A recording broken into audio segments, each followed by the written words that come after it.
Բարև ձեզ սիրելի հայրենակիցներ, ողջունում եմ ձեզ Համայնայության մայրաքաղաք Երևանից։ Այսօր նոյեմբերի 4-ն է 2025 թվական։ Կխոսենք աշխարհաքաղաքական, տարածաշրջանային, ներպետական ուշագրավ թեմաներից, որոնք կներկայացնեմ իմ մեկնաբանությամբ։ Իհարկե աշխարհաքաղաքական թիվ 1 իրադարձությունը Ուկրաինայի պատերազմն է եւ նրա հետ կապված զարգացումները, դրան անպայման կանդրադառնանք, բայց երեկվա Ադրբեջանի նախագահ Ալիևի հայտարարությունը, որ ակնհայտորեն տարածքային հավակնություններ ունի Հայաստանի նկատմամբ եւ նույնիսկ հիշեցնում էր ցարական քարտեզները, հարցը նա չի, որ ցարական քարտեզները հիշեցներ, ասում եմ մենք դի վերականգնենք, վերադառնանք մեր հայրենիք։ Ու սա այն դեպքն է, որ եթե Հայաստանի իշխանությունները ձայն չեն հանում, դուսակալե ալև է ճիշտ է, գիտենք որ ճիշտ չի։ Իսկ եթե Հայաստանի իշխանությունները հակադարձում են ու հապացուցում են, որ Ալիևը սխալ է, դեպքում հարց, բայց այդ Ալիևով չեք մեզ խաղաղություն խոստացել, որ չենք հավատում։ Մենք Ալիևին չենք հավատում, Նիկոլ Փաշինյանը հավատացնում է, որ Ալիևին պետք է հավատալ, մենք էլ ասում ենք ուրեմն քեզ էլ չենք հավատում, որ դառել ես Ալիևի փաստաբանը։ Հիմա եթե դու համոզիչ կերպով ցույց տաս, որ Ալիևը ստախոս է, բա մեր ժողովուրդը չի ասելու, բա ում եք ծեր առնում, ձեզ թե մեզ։ Բա ստախոս Ալիևի խոսքի վրա եք խաղաղություն բերել, ռազմական ծախսերը պակասացնում, ժողովրդին ասում են վերջ, ապագան այլևս ներկայում է, ձեր հիմնական գործը գնաք թրջկոտեք համերգների ժամանակ, ինչ եք կպել, վերջ, արդեն ամեն ինչ հարցերը լուծված է, խաղաղությունը ներկա, բայց այդ ամեն ինչ ով էր ասում, ստախոս Ալիևի խոսքերի հիման վրա էր ասվում, բա որ չէինք հավատում դրա համար հերթով անդրադառնանք այդ հարցերին Փաշինյանի ասածին, որովհետև անդրադառնանք թե ի վերջո ինչ հաջողվեց իրանց փարատել կասկածները, որ Ալիևը մտքից չի հանել Հայաստանը վերացած տեսնել, թե ոչ։ Վարչապետ Նիկոլ Փաշինյանը Օրբելի կենտրոնի կազմակերպված ֆորումի ժամանակ ներկայացրել է այն ռազմավարական գործարքի էությունը, որը ըստ նրա կարող է դառնալ Հայաստանի եւ Ադրբեջանի միջև խաղաղության հիմքը։ Փաշինյանի խոսքով գործարքի էությունը կայանում է նրանում, որ Հայաստանը եւ Ադրբեջանը փոխադարձաբար ճանաչում են միմյանց տարածքային ամբողջականությունը Ալմաթիի հռչակագրի հիման վրա, բացում են տարածաշրջանային կոմունիկացիաները ըստ Վաշինգտոնի հռչակագրի, իրականացնում են սահմանազատում դելիմիտացիա համաձայնեցված կանոնակարգի հիման վրա եւ հանգիստ են թողնում միմյանց։ Շատ պարզ բան է, պետք է պարզապես հանգիստ թողնել միմյանց։ Այլ բան անելու կարիք չկա, ասում է Փաշինյանը։ Դու ասում ես նա հանգիստ չի թողնում, հետո բա մեզ ասպես հանգիստ նստեք տեղները հետ։ Հետո դժգոհում ես, որ հանգիստ չեն թողում։ Հարց, դու ասում ես Ալմաթիի փաստաթղթի հիման վրա ենք մենք գնում սահմանազատման, Ալմաթիի փաստաթղթով փոխադարձաբար ճանաչել ենք տարածքային ամբողջականությունը, Ալիևն ասում է մենք պետք է նախապատրաստվենք, վերադառնանք մեր պատմական տարածք։ Եթե ոչ տանկով չէ, մեքենաներով, այսինքն ինքը համարում է, որ ինքը հանգիստ մեքենաներով վերադառնալու է եւ գրավի պատմական տարածքը, ինչպես հայտնի արտահայտություններ կուլտուրական ներխուժի։ Այդ դեպքում ումով է նա դա անելու։ Հայաստանի իշխանություններով էլ ումով։ Հիմա դե տեսնենք Փաշինյանի հակադարձումը կամ բացատրությունը հիմնավոր է, թե խաղաղություն է նույն Ալիևն է բերել։ Նիկոլ Փաշինյան, Ադրբեջանում հարցնում են, թե ինչու են Հայաստանի խորհրդարանում կախված Լեռնային Ղարաբաղի դրոշները եւ ասում են, դե որ տենց է, մենք է Սևանին կասենք Գյոյչա։ Ստեղ էլ ասում են, դե որ ասում են Գյոյչա,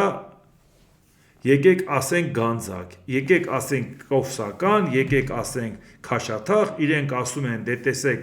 ասացին ջրական, եկեք ասենք Երևանը հին ադրբեջանական քաղաք է, սա սխալ ճանապարհ է։ Փաշինյանը հավելել է, որ Ադրբեջանի նախագահ Իլհամ Ալիևը հայտարարել է, որ եթե նայենք ցարական Ռուսաստանի քարտեզներին, այնտեղ Սևան գոյություն չունի, այլ կա այլ անվանում։ Պետք է պարզել, թե ինչ է ասել Ալիևը, մենք պետք է ընտրություն կատարենք, ինչ վերաբերում է վերադարձի թեմային, պատմական հայրենիքի կոնտեքստում դա շատ վտանգավոր բան է։ Էս հիմա Փաշինյանն ասում, բայց սկիզբը ավարտենք, կանք հասնենք դրան։ Ուրեմն Նիկոլ Փաշինյանը մեղադրում է Հայաստանի խորհրդարանականներին, որ դուք քանի որ ազգային ժողովի դահլիճում դնում եք Արցախի դրոշը, դա հիմք է տալիս, որպեսզի նրանք էլ հայկական տարածքներին ադրբեջանական անուններ տան։ Նախ Հայաստանի իշխանությունները միասնական տանում են Նիկոլ Փաշինյանի վարած քաղաքականությունը, այսինքն Ալիևի վարած քաղաքականությունը, իսկ խորհրդարանում Արցախի դրոշը դնում են ընդդիմադիր պատգամավորները, այսինքն Ալիևը իշխանության ներկայացուցիչներին ու ընդդիմադիրներին իրար չի տարբերում, ընդդիմադիրները շատ բան կարան ասեն եւ հիմնավորեն, որ Արցախը հայկական է եւ վերջ, իսկ ով ասում, վաղներ կարող է գան իշխանության եւ ասեն այդպես է, անկախ նրանից նրանք խափում են, չեն խափում Արցախի հետ կապված ոնց են վարվել, դա ուրիշ խնդիր է, դա մենք կարող քննարկենք, լավ գիտենք, թե իրանք այդ հնարավորությունները Արցախի ոնց օգտագործեցին եւ Արցախը ոնց օգտագործեցին հարստանալու համար, բայց հարցը ուրիշ է, այսինքն մենք տարբերություն չենք տեսնում, եթե համարում եք, որ ժողովրդավարական երկիր ենք, ընդդիմությունը կարա տենց մտածի, ինչ է խանգարում։ Իսկ մենք ասում ենք, բայց Ադրբեջանում ընդդիմությանը մենք երբևիցե Ադրբեջանի ընդդիմադիր ուժերի հայտարարությունները մենք միասին մեկնաբանում ենք, ասում ենք ընդդիմությունը շատ բան կարա ասի, նույնիսկ տոտալիտար Ադրբեջանում ընդդիմությունը կարող է կարծիք հայտնի տարբերվող իշխանությունից, նույնիսկ եթե մենք գիտենք, որ ընդդիմությանը սովորացրել են տարբեր կարծիք իբր թե հայտնի, բայց մենք չենք կարող ապացուցել, որ այդ մարդը կատարում է իշխանության պատվերը, որտեղ ընդդիմադիր պատգամավոր է։ Իսկ մեր մոտ ընդդիմադիր պատգամավորը ինչի պետք է իշխանության վարած քաղաքականություն առաջ տանի։ Ադրբեջանը պայմանագրերը կնքում է, բանակցություն վարում անդիմության հետ, թե իշխանության հետ։ Ինքը պայմանավորվում է իշխանության հետ։ Իշխանության ներկայացուցիչները հլու հնազանդ Ադրբեջանի բոլոր պատվերանները կատարում են։ Ինքը ինչի պետք է նեղանա որևէ մեկից։ Հիմա ես էլ եմ Ադրբեջանին քննադատում, դա իրան հիմք է տալիս, որպեսզի ինքը ասի, քանի որ Հայաստանում Ադրբեջանին քննադատում են, մենք էլ պաշտոնական մակարդակով ասում ենք Հայաստանը Ադրբեջանա եւ վերջ։ Այսինքն առաջինը մեղ կգցել, որ դուք եք մեղավոր, որ նրանք պետական մակարդակով մեզանից Հայաստան են ուզում, առնվազն անբարոյականություն է։ Հիմա շարունակությունը նայենք։ Ուրեմն Փաշինյանն ինչ է ասում, Փաշինյանը հավելել է, որ Ադրբեջանի նախագահ Իլհամ Ալիևը հայտարարել է, որ եթե նայենք ցարական Ռուսաստանի քարտեզին, այնտեղ Սևան չկա եւ այլ եւ այլ։ Օրինակ մեր թվարկությունից առաջ 70-ական թվականները կարող են լինել մեկնակետ, թե ոչ։ Մենք ասում ենք, որ պատմական ամենալեգիտիմ մեկնակետը 1920 թվականի մարտից նոյեմբեր ընկած ժամանակահատվածն է եւ նրանք կարող են դա հիմնավորել։ Մյուս կողմն ասում է, որ պետք է վերադառնալ 500 տարի առաջ, ընդգծել է Հայաստանի վարչապետը։ Հիմա հարցը դա է, լավ, դա ասեցիր, հետո։ Մենք հիմք ինչ ենք ընդունում։ Մենք հիմք ընդունում ենք Ալմատին, չէ՞, Նիկոլ Փաշինյան դու ես ասում։ Ասես Ալիևն էլ է ընդունել։ Բայց Ալիևն ասում է, չէ, մենք ցարական Ռուսաստանն ենք հիմք ընդունում, գալու ենք մեր տարածքը հիմա վերցնենք։ Դու ասում ես, ո՞րն ենք մեկնակետ ընդունում։ 500 տարի առաջ գնանք, չէ, 500 տարի առաջ մի գնա։ Կարողացի հիմնավորես Ալմատիի փաստաթուղթը։ Դու չես կարողանում դա անես, ինչի մասին է խոսքը։ Այսինքն պատմական էքսկուրսին չես կատարում, որ ապացուցես, որ դա անարդյունավետ է։ Բա գիտենք ում ես ասում, մեզ ես ասում։ Բա մենք ենք դա ասում։ Բա մեր գործն է բացահայտել այդ ամեն ինչի ստախոսությունը, որ այն ինչ որ արվում է, Ադրբեջանը խաղաղություն չի ուզում։ Հիմա դու ում ես բացատրում, որ եթե գնանք ցարական Ռուսաստանի քարտեզներին հասնենք, այտենց կգնանք, абսուրդի կհասնենք 500 տարի առաջ։ Եղավ։ Այսինքն Ալիևը խաղաղություն չի ուզում։ Այսինքն Ալիևը կանգնում ասում է Ալմատիին համաձայն է, բայց գնում ասում է ժողովուրդ ջան, պետք է աշխատանք տանենք աշխարհի հետ, գիտաժողովներ անենք, էս անենք, փաստաթղթեր կազմակերպենք, հիմնավորենք, որ Հայաստանը Ադրբեջանի տարածք է պատմական, եւ մենք պետք է գնանք մեքենաներով մտնենք, ոչ թե տանկերով։ Այսինքն ինքը չի համարում, որ իրանք չեն մտնելու, կամ տանկերով կամ մեքենաներով, քանի կարանք մեքենայով կմտնենք, տանկերը կա ու կա։ Բայց սա է։ Սրա պատասխանը մենք լսեցինք։ Եթե Փաշինյանը բացատրում է, որ պատմական էքսկուրս կատարելը абսուրդ է, Բա ասում ենք, բա լավ, բա մենք ենք դա ասում քեզ։ Պատմական էքսկուրս կատարելը աբսուրդ է, այսինքն քո ասածը, որ դու համաձայնության ես եկել հանգիստ նստեք տեղները, չի աշխատում։ Ալիևը դիտավորյալ ասում է, որ դա այդպես չի, ես դիգամ Հայաստանը վերցնեմ։ Գնացեք ընտրեք Փաշինյանին, որպեսզի ես գամ Հայաստանը վերցնեմ, բարդ բան է հասկանալը։ Նիկոլ Փաշինյան, ներքին տեղահանվածների փախստականների վերադարձի օրակարգը համարում են վտանգավոր, որովհետև նա նշանակում է վերադառնալ կոնֆլիկտի նախնական պարամետրերին։ Եթե մենք այսօրվա մեր գործողությունների տրամաբանությունն ու հիմնավորումը փորձենք գտնել պատմության մեջ, դա նշանակում է, որ մենք չենք հավատում խաղաղությանը։ Հիմա հարց է ծագում, ում է ասում մենք չենք հավատում խաղաղությանը։ Ալիևին։ Այսինքն Ալիևին մեղադրում ես, որ ինքը խաղաղությանը չի հավատում։ Հա մենք էլ չենք հավատում, որ Ալիևը խաղաղություն է ուզում։ Բա մենք դա ենք բացատրում, որ ինչի է շանտաժանում, ասում է ես խաղաղություն եմ բերել Ալիևի կողմից, ով որ ինձ դեմ է, ուրեմն նշանակում է պատերազմ է ուզում։ Հիմա ում ես բացատրում, որ Ալիևը խաղաղությանը չի հավատում։ Եվ մեկ էլ, եթե խոսքը վերաբերում է դրան, որ կոնֆլիկտի հետ կապված տեղահանվածների վերադարձը համարում ես վտանգավոր։ Բայց դու համարում ես վտանգավոր, առաջի դեպքը չի, որ դա հայտարարում ես, բայց Ալիևը համարում է, որ դա ինքը պետք է կատարի, բա մեզ ո՞նց ես խաղաղություն ներկայացնում։ Այսինքն դու ասում ես, որ այն գործընկերը, որի հետ բանակցել ենք եւ խաղաղություն ենք բերել, մենք հիմա ապրում ենք խաղաղության ժամանակաշրջանում, այդ մարդը Հայաստանին վտանգավոր պահանջ է ներկայացնում։ Բայց այդ վտանգավոր պահանջի մասին երբ որ խոսում էինք, բարձրաձայնում էինք, քանի քո մանկլավիկներ էին մտնում ու գրում ասում էին, լավ չհասկացան, Կիկոսի մահն եք սարքե։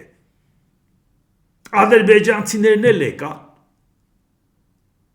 Հիմա հարցրեք Նիկոլ Փաշինյանին, Կիկոսին հարցրեք։ Ասեք Կիկոս, հիմա քո մահն ենք սարքե։ Բա դու ինչ ես վտանգավոր համարում մի բան։ Մեր գործն է վտանգավոր համարել, քո գործն է վտանգը չեզոքացնել։ Կամ հասարակությանը չխաբել, որ վտանգ կա։ Արգրաված թմրանյութը չբաժանել, թմրանյութը դպրոցներ չմտցնել։ Ծափուտի ծաղով մարդկանց չխաբել, որ եկել է խանդավառության ժամանակները։ Բա դա ենք ասում։ Հիմա դու ում ես բացատրում, որ դա վտանգավոր է։ Նրանց, ովքեր քեզ էին բացատրում, որ դա վտանգավոր է։ Բա ինչ է Ադրբեջանը վտանգավոր բան պահանջում, եթե խաղաղություն է ուզում։ Մենք ուզում ենք խնամել խաղաղությունը, թե ոչ։ Այս խաղաղությունը մեր ձեռքերով ստեղծված խաղաղությունն է, սա եզակի դեպք է, մեր ասելով նկատի ունեմ Հայաստանի և Ադրբեջանի, սա այն խաղաղությունն է, որ այո դժվարությամբ, բայց մեր սեփական ձեռքերով ենք ստեղծել, և սա առաջին ընդհանուր արժեքն է, որ Հայաստանը և Ադրբեջանն իրար հետ ստեղծել են։ Այդ արժեքը հատուկ խնամքի կարիք ունի, մենք պետք է վերանայենք մեր բազմաթիվ ընկալումները, մենք պետք է զգույշ լինենք պատմության հետ։ Ափսոս էլի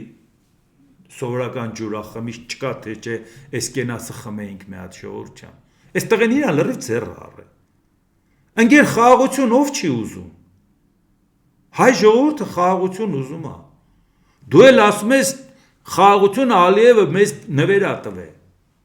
Հիմա մեղադրում ես, որ պետք է խաղաղությունը փայփայենք Հայաստանն ու Ադրբեջանը։ Բան հենց արա ում հետ բանակցել ես փայփայի։ Այս բաժակաճառնում համար ես ասում։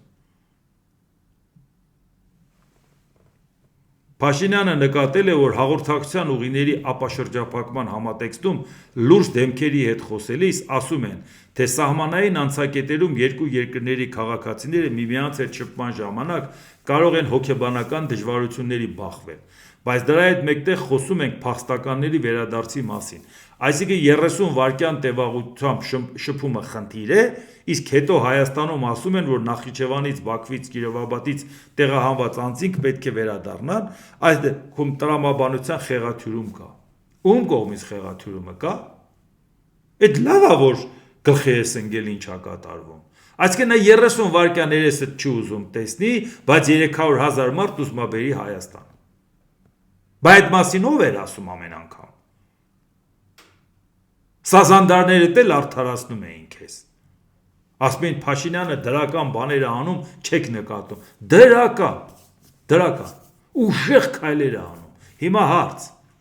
Այսինքն 30 վայրկյան երեսը չեն ուզում տեսնեն, բայց 300,000 մարդ ուզում է գա, դու համարում ես, այդ աբսուրդ է, ոնց է դա հնարավոր։ Բա մենք էլ ասում ենք, բա որ հնարավոր չի։ Բայց այդ հարցը ով է բարձրացնում ամեն անգամ, որ մարդկանց ասում եք Ժողովուրդ ջան, մի լսեք լուրջ բաներ, գնացեք համերգ։ Ով է դա ասում։ Բա որ գնացիր Թուրքիա, հանդիպեցիր Էրդողանի հետ, շատ դրական որակեցիր, հաջորդ օրը Էրդողանը դատապարտող որոշմանը կողմ չքվեարկեց, Էրդողանի երկիրը իսլամական համագործակցության կազմակերպություն, որտեղ 300,000 ադրբեջանցի վերադարձը չապահովելու համար դատապարտեց Հայաստանին։ Ում ես մեղադրում։ Մենք քեզ ենք մեղադրում, դու ում ես մեղադրում։ Այսինքն ասում եք, տեսեք ինչ աբսուրդ է։ Ադրբեջանը չի ուզում 30 վայրկյան մերեսը տեսնի, ուզում է 300,000 վերադառնա։ Լուրջ։ Բայց այդ աբսուրդի մասին ով էր առավոտից իրիկու խոսում։ Ու դու ինչ էիր ասում։ Դե քո ասածն էլ նայ մեր ասածն է։ Բերեք համեմատենք, այն ժամանակ դու ինչ ես ասել, սազանդարները ոնց էին քեզ պաշտպանում, այսօր դու ինչ ես ասում։ Բա դու ասում ես, որ պետք չի հավատալ Ադրբեջանին։ Վայ, շնորհակալություն։ Բա քո ազգային ժողովի նախագահն ասում է, եկեք պիտի վերադառնան։ Հենց սահմանը բացենք, դի այդ առևտուր անենք։ 5 րոպե հետո, այո 300,000-ը պիտի գան, որտեղ մենք էլ գնում ուրիշ երկրում ենք ապրում, բա ինչի պիտի չգան, որ մեզ ես ասում։ Մենք քեզ ցույց ենք տալիս, քո կողքի մարդիկ ինչ են ասում, իշխանության անունից։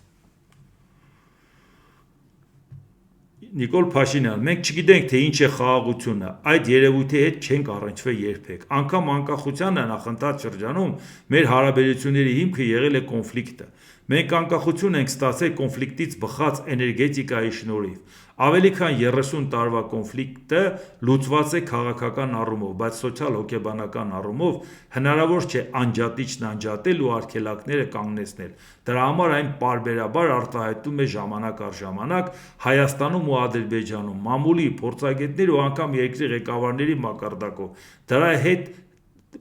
Դրա հետ պետք է հարաբերվենք։ Այսինքն գտնում է, որ այս խաղաղությունը նոր ենք ձեռք բերել, այս 30 քանի տարի, ու նույնիսկ եթե Ադրբեջանի նախագահը նորից բաներ է ասում, դա օբյեկտիվ է, որովհետև 30 տարի այդ կոնֆլիկտը հազիվ խաղաղություն, որ հազիվ խաղաղություն է եկել, ու խաղաղությունը այդքան կարոտել եք, դե ինչու՞մ եք այդ խաղաղությանը, ինչի՞ եք նորից պատերազմական հռետորաբանությամբ խոսում։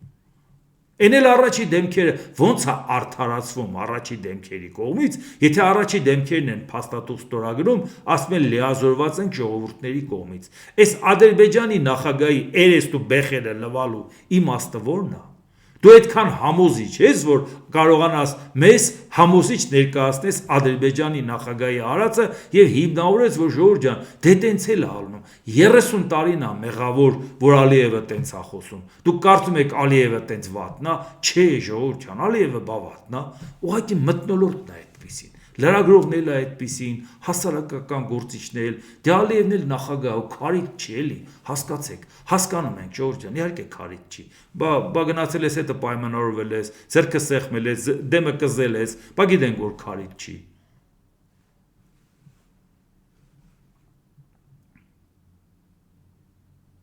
ԵՄ դիտորդները Հայաստանում կմնան մինչև Ադրբեջանի հետ խաղաղության համաձայնագրի ստորագրումը։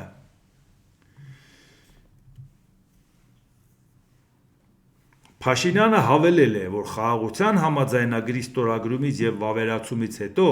ձևաչափում փոփոխություններ կլինեն եւ Հայաստանն այս մասին ավելի առարկայական քննարկումներ կանցկացնի իր եվրոպացի գործընկերների հետ։ Հիմա հարց. Եվրամիության դիտորդները օգնում են, չէ՞ մեզ խաղաղության համար։ Ակնհայտ է, չէ՞։ Կա մեկը, որ դրա մեջ կասկածում է։ Եթե որևէ մեկը դրա մեջ կասկածում է, կարող է ինքը Մարիա Զախարովա ակումբի անդամ է, կարող լինի եւ Ռուսաստանից եւ Հայաստանից։ Մնացած չեմ կարծում որևէ սթափ դատող մարդ մտածի, որ Եվրամիության դիտորդները սահմանին կանգնած օգուտ չեն խաղաղության համար։ Հիմա ինչ է ասում Փաշինյանը։ Պայմանագիրը կստորագրենք, նոր կվերանայենք այդ հարցը։ Բա մեզ միջև հիմա համոզում էիք, թե պայմանագրի նախաստորագրելով արդեն խաղաղությունը ուսների դրած բերել եք։ Եվ նախաստորագրելն ու ստորագրելը համարժեք են, ժողովուրդ ջան, հանգստացեք, էլի ամեն ինչի մեջ մի վատ բան եք գտնում։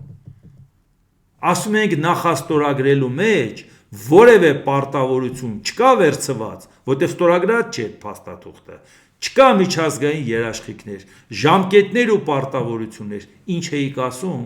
խաղաղությունը հաստատվել է, հասկացեք, էլի վերջապես, չէ, ուշ ենք հասկանում, շատ վատ ենք հասկանում,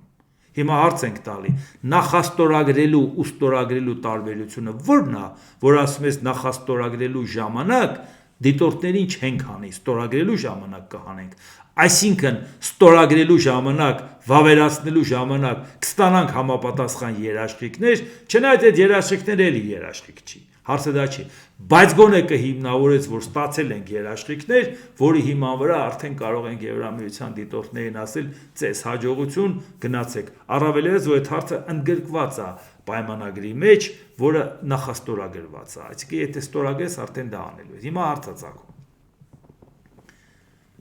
Համոզվեցիք, որ նախաստորագրելը որևէ երաշխիք չի։ Այս արտահայտությունը անելու դեպքում, բա գեդինը չեք մտնում,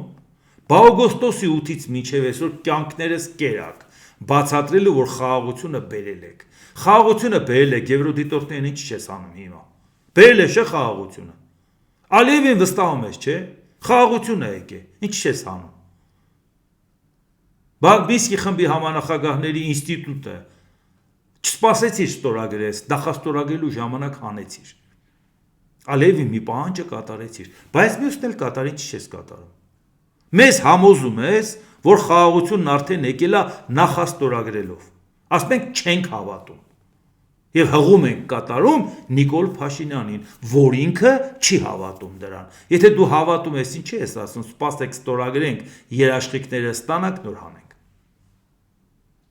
Բա օգոստոսի 8-ից մինչև այսօր ով էր բացատրում ձեզ, որ նախաստորագրելն ու ստորագրելը էականորեն տարբերում է։ Նախաստորագրելը ընդամենը թղթի կտոր է, ոչինչ է։ Խնդրեմ։ Նույնիսկ Ալիևի արևով երթվող Փաշինյանը ասում է, չէ, ստորագրենք նոր, ստորագրելու հետ կապված երաշխիքներ, ժամկետներ, պարտավորություններ ստանձնենք։ Ավելի լավ բացատրել իրանց արած աբսուրդը, որ փորձում էին մարդկանց խաբել չէր ստացվում, ես ավելի համոզիչ չեմ բացատրի, քան Նիկոլ Փաշինյանը իր ասած ամբողջ սխալները մի օր կգա ստիպված կլինի բացատրել, որտեղ տեսնում է, որ Ժորժ ջան, դուք չեք խաբվում։ Շատ է փորձում խաբի։ Չունի ինքը այդ ինտելեկտը, որ ձեզ կարողանա ինտելեկտուալ ձևով խաբի, չի խաբվում։ Եվ չունի են հնարավորությունը, որ սկզբունքային մարդկանց կամ վախացնի կամ առնի, որպեսզի այդ ամեն ինչը ձեզ չներկայացնեն։ Իսկ չէ որ այդ ամեն ինչը դուք լսել եք, չէ՞։ Ոնց ենք մատուցել, ոնց ենք մեկնաբանել, ոնց ենք վերլուծել, ոնց են իրանք ասել։ Հիմա իրանք կրկնում են այն, ինչում իրանք մեղադրում էին։ Բայց հետո հարց կարող առաջանա, դե եթե արդեն ընդունել են, ուրեմն լավ են արել։ Չէ, Ժորժ ջան, իրանք որ ընդունել են, խոստովանել են, որ իրանք ոչ մի հարց չեն լուծել։ Ոչ թե դրանով արցիկը խնդիրը լուծել են, սխալը ուղղել են։ Չէ, սխալը ընդունել են։ Այս քայլերը նշանակում է սխալների ոչ թե ուղղում, այլ սխալների ընդունում, Ժորժ ջան։ Մի բան, որ դուք վաղուց գիտեիք։ Եվ մի բան, որ Նիկոլ Փաշինյանի աջակիցները ձեզ ասում էին, չեմ հասկանում, ինչա ձեր ուզածը։ Հարցը լուծված է։ Հիմա դուք լսեցիք, վարչապետ Նիկոլ Փաշինյանը գտնում որ հարցը լուծված չէ։ Նիկոլ Փաշինյան, ճիշտ չի լինի, որպեսզի մեկնաբանեմ Էրդողանի հայցը Երևան։ Կարող եմ ասել, որ պաշտոնապես հրավիրել եմ եւ հույս ունեմ, որ այդ հրավերը կընդունվի։ Թուրքիայի հետ հարաբերությունների կարգավորման հարցով նշեմ, որ մենք գտնվում ենք ճիշտ ուղու վրա։ Առաջինը պաշտոնապես հրավիրել ես, լավ ես արել։ Եթե Ալիևին պաշտոնապես չես հրավիրել, իսկ Էրդողանին հրավիրել ես, Էրդողանը չի գալու։ Եթե Ալիևին պաշտոնապես հրավիրես, այ որի մասին մենք խոսում էինք, իսկ Ալիևը նախապես արդեն բանավոր հրավերքին ասել է, որ չեմ գալու, երկու դեպքում էլ հրավերն ուղարկես թե չուղարկես, դու սխալ ես ելնելու, շախմատի լեզվով ասած են ցուկցվանգի վիճակն է, որ ինչ քայլանես ի վնաս քեզ է, որտեղ ի սկզբանե ես քեզ փակուղի մտցրել, փորձելով խաբել ամեն ինչում հայ ժողովրդին, չեն խաբվում այս ժողովուրդը, հիմա հարց, Ալիևին դիմել ես որ գա, համարում ես հաջող հանդիպումը, քանի 100 անգամ Ադրբեջանի ներողություն Թուրքիայից ասվել, այդ թվում նաև վերջերս, որ մինչև Ադրբեջանի հետ հարցերը չլուծեք, մենք ոչ սահման ենք բացելու, ոչ էլ դիվանագիտական հարաբերություններ ենք հաստատելու, դա նույնիսկ եղել է մի քանի օր առաջ անգամ, չասենք են հին ժամանակները, այսինքն դուք գիտեք, որ նա պայմանավորում է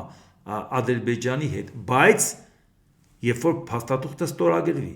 իսկ դուք այսօր ընդունում եք, այսօր Փաշինյանը թեկուզ մեկ ուրիշ առիթով ընդունում է, որ նախաստորագրել է, դեռ ստորագրել չի, իսկ մենք ասում ենք նախաստորագրել է, դեռ ստորագրել չի, եւ Ալիևն ասում է, որպեսի ստորագրեմ, պետք է սահմանադրությունը փոխես, պահանջատիրությունից հրաժարվես։ Իդեպ նաև խնդիր կա, այդ էլ հասկանանք մենք։ Եվ Թուրքիայում եւ Ադրբեջանում հասկանում են, որ Հայաստանում չի գտնվի թեկուզ թուրք կամ ադրբեջանցի, որը գա Հայաստան, զբաղեցնի վարչապետի պաշտոնը եւ Թուրքիայի ու Ադրբեջանի շահերը ավելի լավ սպասարկի, ավելի հավատարիմ լինի Էրդողանին ու Ալիևին, քան Նիկոլ Փաշինյանը։ Դրա մեջ իրանք չեն կասկածում։ Նրանք չեն կարող մտածել, որ որևէ մարդ, անգամ թուրք կամ ադրբեջանցի դա կանի, բայց իրանց մտահոգությունը որն է, որ անընդհատ հիմա հրապարակային ճնշում են Փաշինյանի վրա, որտեղ իրանք մտածում են, որ Փաշինյանը ենթադրենք մի 100 տարի ղեկավարեց, լավ 1000, բայց դրանից հետո նրանք հասկանում են, չէ՞ որ հայ ժողովուրդը միատար չի, նրանք հասկանում են, որ Փաշինյանը ամենազոր չի, նրանք հասկանում են, որ ինչքան էլ ոստիկանապետություն սարքի Փաշինյանը, իրան չի հաջողվում տոտալիտար պետություն ստեղծել։ Նրանք չեն նայում է հայ առաքելական եկեղեցին է ճիշտ, թե Փաշինյանն է ճիշտ, բացարձակ նրանց դա չի հետաքրքրում։ Նրանց համար նույնն է, իրար կերեք։ Նրանց հետաքրքրում է մի բան։ Նիկոլ Փաշինյանը ուզեցավ գնա գրավի հայ առաքելական եկեղեցին, չկարողացավ։ Էջմիածինը գրավի։ Դրա համար ինքը կամած մի քանի անգամ ասեց, էսա գնալու են գրավենք, տեսավ որ չի ստացվում։ Հետ քաշվեց։ Մի հատ գնանք Հովանավանքում մեկին գտնենք, մեզանով անենք, ներսից վերցնենք, բանալին փոխենք։ Հետո գնանք մի ուրիշ տեղ, տակից անենք։ Հետո գնանք Գարեգին երկրորդի բարեկամներին կալանավորենք, ճնշում գործադրենք, ներսից պառակտենք, բայց Ադրբեջանը ի՞նչն է նայում։ Հոչի նայում սրա մեջ ով է ճիշտ, ով է սխալ։ Երկուսն էլ իրար արժեն, նա նայում է Փաշինյանը կարողանում է իր ուզածը անի, չէ։ Ուրեմն պետք չի հույս դնել Փաշինյանի վրա, բա որ վաղը մյուս օրը ինքը փոխվի, իսկ այս ժողովուրդը անգամ այսօր չի ենթարկվում, վաղը ո՞նց է ենթարկվելու։ Ուրեմն ինչ որ Փաշինյանը կորոշի, կարող է լրիվ հետ ողորմի անել։ Այդ դա է հարցը, որ ինքը ուզում է ամեն ինչ ստանա Փաշինյանի ժամանակ, բայց ստանա անդառնալի, որ Փաշինյանից հետո ոչ մեկը դա չկարողանա վերադարձնի։ Պարբերաբար սա ենք բացատրում, ժողովուրդ ջան։ Ոչ թե իրանք չեն ցանկանում, որ Փաշինյանը վերընտրվի եւ դրա համար նրան փչացնում են հրապարակային, ոչ։ Նրանք երազում են, որ Փաշինյանը վերընտրվի, բայց ուզում են, որ Փաշինյանը հասցնի այդ վերընտրվելու ընթացքում այնքան բան հանձնի իրանց, որ այլևս Հայաստան պետությունը որպես այդպիսին գոյություն չունենա, որտեղ իրանք հասկանում են, որ Փաշինյանը ավելի լավն է Էրդողանի ու Ալիևի համար, քան անգամ երկուսը իրար համար։ Երկուսը իրար նույնիսկ հակասություններ ունեն։ Ադրբեջանը չի ցանկանում դառնա Թուրքիայի մասնաճյուղ։ Ինքը ինչ սուլթան է դա, նավթ ունի, գազ ունի, իրան չի նա պետք։ Կոմունիկացիոն հնարավորություններն ունի։ Հորից է ժառանգություն հաստատել պետություն։ Պետք է գնա մտնի Թուրքիայի վիլայետ դառնա, ինչի համար։ Այսինքն իրանք լուրջ հակասություններ ունեն, շահերի ընդհանրություններ ունեն, հակասություններ։ Այդ Փաշինյանի հետ նրանք հակասություն ոչ մեկը չունի, ոչ նա, բայց նա մտածում է, բայց Փաշինյանը հավերժ չի։ Սա է հարցը։ Դրա համար իրանք ուզում են ասեն, սիրելի ժողովուրդ, ընտրելով Փաշինյանին, դու քվեարկում ես, որ մենք վաղը գանք մեքենաներով Հայաստանը գրավենք։ Ոչ թե տանկերով, մեքենաներով, որտեղ դու խաղաղության օրակարգին ես քվեարկել։ Մեզանից ինչ ես ուզում։ Այնպես որ բարդ բան չի հասկանալու համար, ինչու են իրանց գործակալին բացահայտում։ Մի կարճ բան ուղղակի ԱՄՆ նախագահ Դոնալդ Թրամփը հայտարարել է, եթե դեմոկրատական կուսակցության տեխնացու Զոհրան Մահդանին հաղթի Նյու Յորքի քաղաքապետի ընտրություններում, շատ քիչ հավանական է, որ ես դաշնային միջոցներ հատկացնեմ բացի անհրաժեշտ նվազագույնից, իմ սիրելի առաջին տան համար։ Թրամփը նաև ընդգծել է, որ կգերադասեր քաղաքապետի պաշտոնում տեսնել հաջողության հասած դեմոկրատ, քան առանց փորձի և լիակատար ձախողման համբավ ունեցող կոմունիստ, և կոչ է արել քվեարկել Էնդրյու Կուոմոյի օգտին։ Նախկինն էլ է դեմոկրատ, հարցը դա չի, բայց այստեղ խնդիրը մենք չենք նայում, թե դեմոկրատ լինի, թե հանրապետական։ Այստեղ խնդիրը նայում ենք, որ հրապարակային ասել, որ ընտրողի վրա ճնշում ենք գործադրում, որ եթե դու կընտրես այս թեկնածուին, մենք դաշնային բյուջեից փող չենք տա, այսպիսի հրապարակային հայտարարություն անելը ժողովուրդը ո՞նց է անցալելու։ Այսինքն Ամերիկայի Միացյալ Նահանգների ժողովրդավարությանը սենց հարված հասցնելու իմաստը ո՞րն է։ Կարող է մարդիկ նույնիսկ կինադինգնեն գրան ընտրեն։ Իմաստը ո՞րն է։ Լավ ինչի է Դոնալդ Թրամփը չարչարվում Ամերիկային աշխարհի աչքից գցի, որ այն արժեքները, որը ինչ որտեղ ամբողջական այդպես չի եղել, որը իդեալական չի եղել, բայց աշխարհին տարածվել է որպես ժողովրդավարության բաստիոն, աշխարհի ամենաժողովրդավարական պետության համբավ ունեցող Ամերիկայի Միացյալ Նահանգների նախագահը ո՞նց է կանգնում, ասի ընտրություններում եթե այս ինչը հաղթի, ես փողերը չեմ տա։ Այսինքն դա ընտրակաշառքի հակառակ ձևն է, հա, կամ ընտրակաշառք կտամ իմ ուզածին, կամ փողերը կկտրեմ իմ չուզածի։ Սա ինչ է։ Սա իմպիչմենտի հիմք է։ Մեն այսպիսի հայտարարություն անելը կարա 5 ծառայի իմպիչմենտի համար։ Չեմ կարող հասկանալ, մեզ մարդը ինչա իր հետևից ընկե։ Այդքան գործ ունես ամբողջ աշխարհում։ Ամբողջ աշխարհը սպասում է քո անելիքին։ Մի միլիմետր հանկարծ առաջ է գնում, ասում է գնանք Ուկրաինայում հաղթանակի հետևից, էս անենք, ագրեսորին պատժենք, մի օր ուզում ենք ասենք հազիվ շուշ քաշենք, հաջորդ օրը սենց մի հատ բան ասում։ Ես այն ինչ օգնելու այդ ընտրություններում իրան, կամ ենթադրենք քո ուզածը ընտրվի, ինչ է տալու տա քեզ։ Իսկ հիմա նայենք, Եվրոպան, որը որ իր անվտանգության հարցերով պակաս շահագրգռված չէ եւ նաեւ կարողանում է հասնել նրան, որ նաեւ իր հասարակությունը բացատրի, որ պետք է ավելին անել։ Լեհաստանի պաշտպանության փոխնախարարը Չեզարի Տոմչիկը ինչ է ասել։ Լեհաստանը պլանավորում է ստեղծել սեփական անօդաչու թռչող սարքերի դեմ պաշտպանության համակարգ, առանց սպասելու Եվրամիության անօդաչու թռչող սարքերի պատ նախաձեռնության իրականացմանը։ Մենք համաձայն ենք ամբողջ Եվրոպական միության տարածքում օդային տարածքի պաշտպանությանն ամրապնդելու գաղափարի հետ եւ պատրաստ ենք քննարկել առաջարկներ եւ լուծումներ։ Այնուամենայնիվ մենք առաջնահերթություն ենք տալի ազգային նախագծերին, նշել է Տոմչիկը։ Այսինքն ինքը գտնում է, որ դա համընդհանուր եվրոպական ծրագիր է, իրանք չեն հրաժարվում դրանից, բայց ասում են մենք Ռուսաստանին ավելի մոտիկ ենք, մենք մեր ընտրողին կհամոզենք, մեր հարկատուին կհամոզենք, որ մենք մի բան ավել պետք է անենք այդ ուղղությամբ։ Դա իհարկե լրիվ նորմալ է, լրիվ հասկանալի է, եւ նաեւ ցածալից են հետեւողական քաղաքականությունը, որ չեն ասում դե լավ է սա խաղաղություն կլի, բոլորս կխաղաղվենք։ Չէ, նրանք համարում են, որ Ռուսաստանը այդ խաղաղություն չի լինի, մինչեւ նա ռազմավարական պարտության չմատնես։ Եվրամիությունը Ուկրաինային կտրամադրի 1.8 միլիարդ եվրո ֆինանսավորում Ուկրաինային տրամադրվող օգնության շրջանակներում, ինչը 2022 թվականից ի վեր Կիևին տրամադրվող ԵՄ օգնության ընդհանուր գումարը կհասցնի մոտավորապես 180 միլիարդ եվրոյի։ Խնդրեմ, ինչպես տեսնում եք, Եվրոպան հետևողականորեն շարունակում է, իհարկե բնական այդտեղ կան նաև գումարներ, որոնք Ռուսաստանից առեցած գումարների տոկոսներն են, եկամուտներն են, հասկացանք, բայց այնուամենայնիվ իրանք հետևողականորեն շարունակում են։ Մի միլիմետր տեսնում եք, որ իրանք ասում են լավ, էս այսօր եկուց խաղաղություն ալնելու անիմաստ ծախսեր չանենք։ Ինչպես տեսնում եք, նրանք հեռանկարային անում են եւ շարունակելու են անեն, չեն էլ մտածում սանկցիաները հանելու մասին։ Եվ Մեծ Բրիտանիան վերջերս Ուկրաինային է փոխանցել եւս մի քանի Storm Shadow հրթիռներ։ Կիևի կողմից ստացված հրթիռների ճշգրիտ քանակը չի նշվում, սակայն նոր մատակարարումները պետք է Ուկրաինային ապահովեն ամբողջ ձմռան համար անհրաժեշտ պաշարներով։ Մեծ Բրիտանիան մտավախություն ունի, որ Ռուսաստանն այս ժամանակահատվածում կակտիվացնի հարձակումները։ Լոնդոնն առաջին անգամ Կիևին մինչև 250 կիլոմետր հեռահարության Storm Shadow թևավոր հրթիռներ է փոխանցել 2023 թվականին։ Ուկրաինան իր հերթին դրանք առաջին անգամ օգտագործել է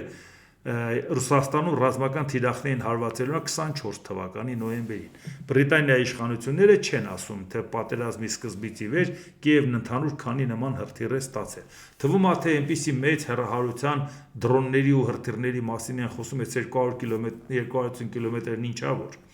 250 կիլոմետրը շատ լուրջ արդյունք է, ինչի համար, որտեղ 250 կիլոմետրի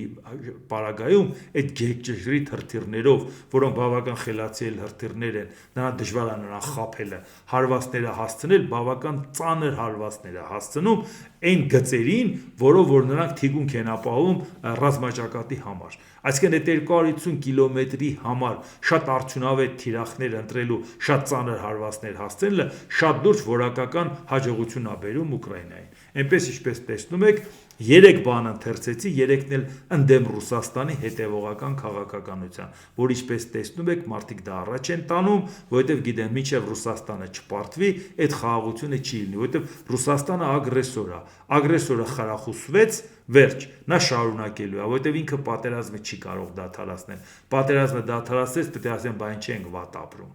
կամ ինչի համար կռվեցինք, որ ինչ անենք, մի քանի կիլոմետր առաջ գնանք, 10 անգամ դրանից ավել չինացիներին տանք, կամ այդ ավերացողերն ինչ անենք։ ՆԱՏՕ-ի ԱՄՆ մշտական ներկայացուցիչ Մեթյու Ուիթթեքերը, որը ժամանել էր Կիև, Վոլոդիմիր Զելենսկիին հայտնել է հակամարտությանը վերջ դնելու անհրաժեշտության մասին։ Ես հստակեցրել եմ, որ այս անիմաստ պատերազմը պետք է ավարտվի և որ նախագահ Թրամփի ջանքերով ձեռք բերված խաղաղությունն առաջ շարժելու միակ կենսունակ ուղին է, ասում է Ուիթթեքերը հրահրման մեջ։ Ինչպես տեսնում եք, ՆԱՏՕ-ի ներկայացուցիչը գալիս է ու Կիևում և այս ամեն ինչի մասին խոսում է, որ այսինքն այն հետևողական քաղաքականությունը այդ ուղղությամբ տարվելու է։ Իսկ հիմա նայենք, որ խոսք է գնում նրա մասին, որ Ադրբեջանի տարածքով Հայաստան ցորեն է ուղարկվել 15 վագոնից բաղկացած, գնացքը, որը տեղափոխում է 1048 տոննա ցորեն, Ռուսաստանից Ադրբեջանի և Վրաստանի միջոցով ուղևորվել է դեպի Հայաստանի դալարիկ կայան, որտեղ նախատեսված է դրա բեռնաթափումը։ Այսինքն, այստեղ ադրբեջանական լրատվամիջոցները հատուկ ընդգծում են, որ սա Ռուսաստանին, որտեղ ասում են Ղազախստանից էլ է գալու, Ռուսաստանից է։ Ռուսաստանից եթե գալիս է, դա ոչ թե դառնում է, որ մենք մեր ներկրումները դիվերսիֆիկացնում ենք, այլ Ռուսաստանի ճանապարհն ենք այլ ընտրանքային դարձնում։ Այսպես էր գալի, հիմա այնպես կգա, երկաթ գծով կգա։ Բայց դրանից բխեց, որ մենք դիվերսիֆիկացրեցինք, կախվածությունը փոքրացրեցինք Ռուսաստանից կամ ԵԱՏՄ-ից, ինչի Ղազախստանը ԵԱՏՄ չի, բա ուզում ես կախվածությունը պակասացնես, Ուկրաինայից ստացի։ Ուկրաինայից գողացած ցորենը ռուսները վաճառում են ուրիշներին։ Ուկրաինայից մենք չենք կարող բերել, ու պետք չի ասել, որ Ուկրաինայից բերենք կարող ավելի թանկ լինի։ Նախ այդպես չի, որ թանկ է, եւ որ եթե Ուկրաինայի հետ լավ բանակցես, նա շատ լավ զեղչերի հարցեր կլուծի։ Եվրամիության հետ բանակցես, ասես մենք պատրաստ ենք Ուկրաինայից ստանալ, օգնեք, որ գնային տարբերությունը հաղթահարենք։ Նույն Եվրամիությունը, եթե իրան պետք է եղել Ռուսաստանից կախվածությունը պակասացնել նավթի ու գազի, այլ ընտրանքային գծեր են գցել, բավական շատ է չարչարվել են, բավական է ծախսեր են արել, ծախսերը կոմպենսացրել են, բայց գտել են այլ ընտրանքային ուղի կախվածությունը պակասացրել են։ Նրանք հրաշալի ձևով հասկանում են, ինչ է նշանակում կախվածությունը պակասացնել։ Մեծ հաճույքով Հայաստանին կօգնեին, բայց Հայաստանի իշխանությունները այդ քաշը չունեն Ուկրաինայի ցորեն ստանան, պատճառաբանում են, որ գները թանկ է։ Այսինքն դուք բանակցեցիք ու չհասաք նրան, որ հարմար գնով բերեք, կամ չգտնվեցին համապատասխան կառույցներ, որ ձեզ օգնեն, չէ, դուք չեք կարող Ռուսաստանից փոխվեք։ Ուզում Ադրբեջանով գա, ուզում Վրաստանով գա, լանդհակառակը, եթե Ադրբեջանով կգա, Ղազախստանով կգա, չգիտես որտեղով կգա, ընդհակառակը կարաք մտածեք, որ արդեն Վրաստանի հետ կարաք մի քիչ էլ հարաբերությունը փչացնեք։ Իրանի հետ կապված էլ խնդիրներ ունեք, Իրանը ձեզ չի վստահում։ Իրանին իհարկե ժեստեր արեցիք, բայց մեկը չի վստահում, ասում են ժեստեր արիք, Ամերիկայում բերում եք, մտցնում եք իմ սահման։ Այնտեղ Իրանի հետ եք հարաբերություն փչացնում, որտեղ Իրանն էլ Ամերիկայի հետ է փչացնում։ Այնտեղ էլ Վրաստանի հետ եք փչացնում, որովհետև ուզում եք ցույց տալ, որ Ժորժան դե ինչ անենք։ Մեր փրկությունը Էրդողանն է ու Ալիևն է։ Մենք Եվրոպայի հետ կհարաբերվենք Էրդողանի միջոցով, մենք Ռուսաստանի հետ կհարաբերվենք Ալիևի միջոցով։ Մեզ ոչ Վրաստանն է պետք, ոչ էլ Իրանն է պետք։ Ահա ժողովուրդ ջան, էսա դա եք բացատրում։ Ու պատահական չի, որ դախորդ օրն էր, չէ, Վրաստանի խորհրդարանի փոխոստնակ Նինո Ցիլոսանին հայտարարել է, թե Եվրանեստի խորհրդարանական վեհաժողովի բանաձևը ստորագրել են Թբիլիսի հայտնի թշնամիները, Եվրախորհրդարանի անդամները, որոնք բազմիցս ընդունել են նմանատիպ բանաձևեր։ Վեհաժողովի ընդունած բանաձևում անդրադարձ կա նաև Վրաստանին, նշում է, որ Վրաստանում վերջին իրադարձությունները ցույց են տվել ժողովրդավարության անկում։ Ցիլոսանիի խոսքով Եվրանեստի խորհրդարանական վեհաժողովի բանաձևը զուրկ է բովանդակությունից։ Ցավոք, կային հայ պատգամավորներ, որոնք ըստ էության անվստահություն հայտնեցին իրենց վարչապետին, քանի որ Հայաստանի վարչապետը պաշտոնապես եւ տարբեր այցելություններով եղել է Վրաստանում, հանդիպել է ժողովրդի կողմից ընտրված կառավարության հետ, աջակցելով այն բանաձևին, որը խոսում է վրացական կառավարության ոչ լեգիտիմության մասին։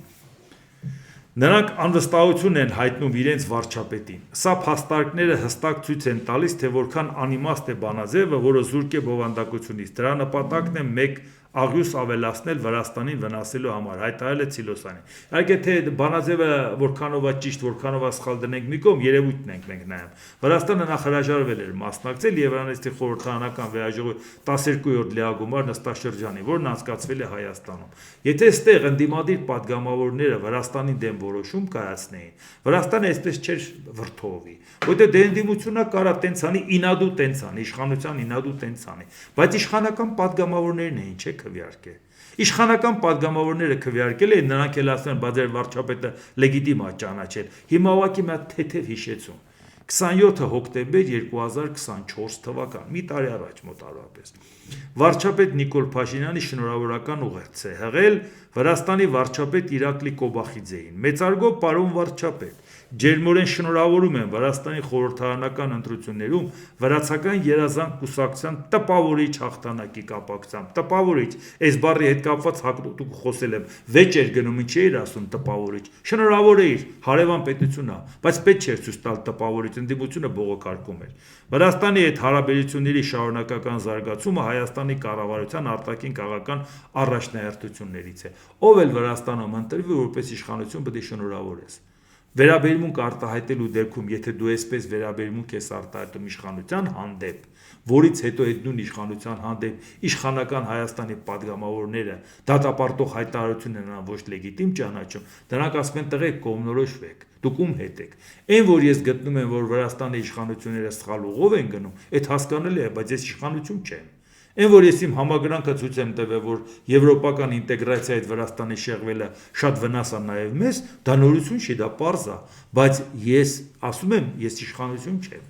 Ես իմ վերաբերմունքն եմ ասում, բայց իշխանությունը իր վերաբերմունքն ասել է, չէ՞, արդյունքում մի կողմից տպավորիչ հաղթանակը շնորհավորում է, գնում անանց այդ տեղում հանդիպում, արդյունքում իշխանական պատգամավորները ոչ լեգիտիմ են համարում։ Սա է մեր վարած քաղաքականությունը, Վրաստանի դուռը փակենք, մնա Թուրքիան ու Ադրբեջանը։ Դե ինչ ժողովուրդ ջան, այսօր այսքանը, եթե հավանեցիք, սեղմ մեկ լայք կոճակը, բաժանորդագրվեք Էդվարդ Տանտինյան YouTube-յան ալիքին, սեղմ մեկ զանգակ կոճակը, գրեք մեկնաբանություններ, գրեք հարցեր, դիտեք եւ դատեք ինքներդ։ Շնորհակալություն։